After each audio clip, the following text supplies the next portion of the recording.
एक पूरा जंगल है जिसमें सैकड़ों हजारों जानवर हैं। कोई बहुत खूंखार है तो कोई बहुत ताकतवर, कोई बहुत लंबा है तो कोई बहुत चालाक, कोई बस एक डंक से मौत की नींद सुला सकता है तो कोई बस अपनी गुर्राहट से पसीने छुड़ा सकता है। कोई छिपकर चाल चलता है तो कोई सामने आकर सिर्फ 1 मिनट में फाड़ सकता है। इसी तरह के कई जानवर एक जंगल में मौजूद होते हैं। सब एक से बढ़कर एक होते हैं। खूंखार, खतरनाक और तबाही मचा देने वाला जोश ऐसे जानवरों में भरा होता है।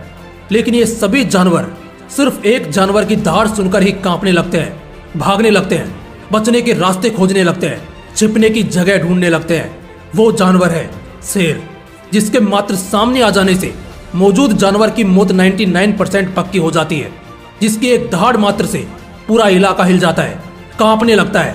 मगर ऐसा क्यों कि एक जंगल में हजारों जहरीले और आतंकी जानवर होने के बावजूद भी सब शेर से कांपते हैं और शेर उन सब पर राज करता है, उन सब का राजा कहलाता है। वो होता है एक जंगल का निडर राजा। शेर के बारे में तो ऐसा भी कहा जाता है कि अगर कोई शेर घायल हालत में भी पड़ा हो तब भी उसके करीब मत जाओ, क्योंकि इस वक्त उस घायल शेर से ज्यादा खतरनाक कोई भी नहीं है, क्योंकि उसका गुस्सा ज्वालामुखी का रूप ले चुका होता है। इसलिए उसके करीब भूल कर भी ना जाओ। शेर सिर्फ एक नाम नहीं बल्कि बहादुरी की एक पहचान बन चुका है, और किसी भी इंसान की बहादुरी को सराहने के लिए हम उसे इसी नाम से बुलाते हैं। ये नाम ही काफी होता है किसी भी खाली इंसान को जोश से भरने के लिए। शेर में कुछ ऐसी खासियत है जो अगर हम अपना लें तो यकीन करना जिंदगी बादशाहों वाली होगी। और आज इस जमाने में जो लोग उस बादशाहत को हासिल कर चुके हैं, शोहरत को हासिल कर चुके हैं, उन सभी में ये खासियत होती है जो उन्हें दुनिया के ताकतवर लोगों में शामिल करती है। तो आइए एक एक करके हम एक लोयन के उन क्वालिटीज को जानते हैं जिससे वो जंगल का राजा कहलाता है और पूरे जंगल पर राज करता है।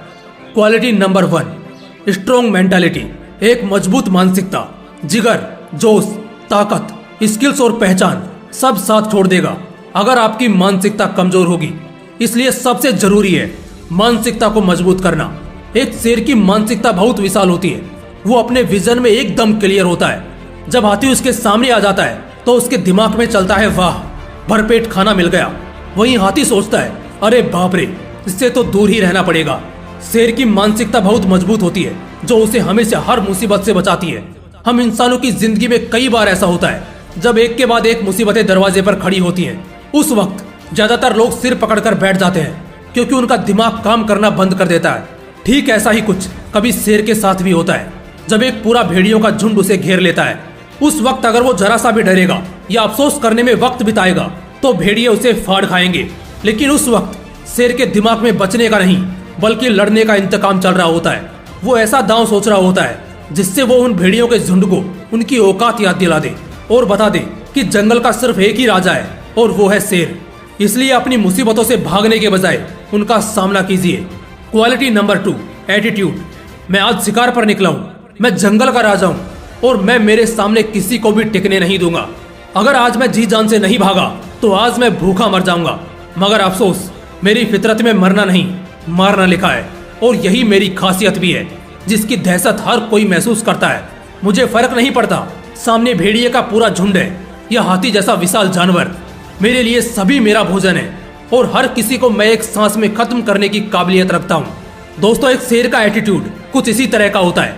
उसे ये बात पचती ही नहीं कि वो कमजोर दिखाई दे या कोई दूसरा उससे बहादुर दिखे। एक शेर मर जाएगा मगर खुद को कभी कायर साबित नहीं होने देगा। यही एटीट्यूड बोलता है कि जंगल में राज करने का हक सिर्फ और सिर्फ एक शेर का है। और ठीक ऐसा ही एटीट्यूड हमें अपने जीवन में, अपने कंपटीशन में फॉलो करना चाहिए। मगर इससे पहले इस फर्क को समझना होगा कि ईगो क्या है और एटीट्यूड क्या है। दोनों अलग है। ईगो सीखने की कला को छीनता है मगर एटीट्यूड लगातार सीखने और नए नए जोश के साथ मैदान में उतरने को प्रेरित करता है।